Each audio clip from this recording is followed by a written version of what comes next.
Nasa kustodiya na ng National Bureau of Investigation o NBI ang kapatid ni dating Bamban Tarlac Mayor Alice Guo na si Sheila Guo at si Cassandra Leong. Incorporator man ng Lucky South 99 Pogo sa Porac, Pampanga.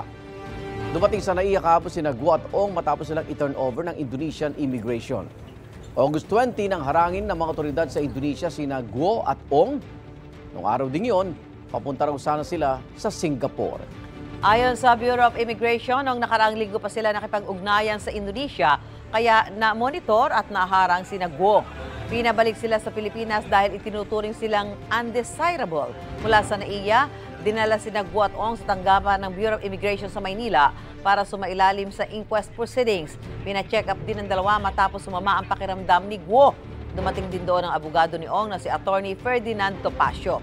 Kinu-question niya kung bakit inilipat ang dalawa sa NBI. Ayon sa DOJ, mahaharap si Sheila Guo sa reklamong paglabag sa immigration laws. May arrest order ang Senado laban kay Sheila dahil sa hindi niya pagsipot sa mga pagdinig tungkol sa Pogo. Gayon din si Ong sa Kamara.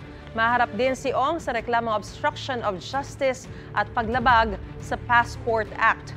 Hinahanap pa ngayon ang dating Bamban Mayor at isa pa niyang kapatid na si Wesley.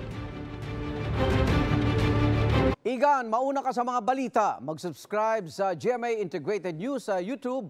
Sa mga kapuso abroad, subaybayan nyo kami sa GMA Pinoy TV at sa www.gmanews.tv.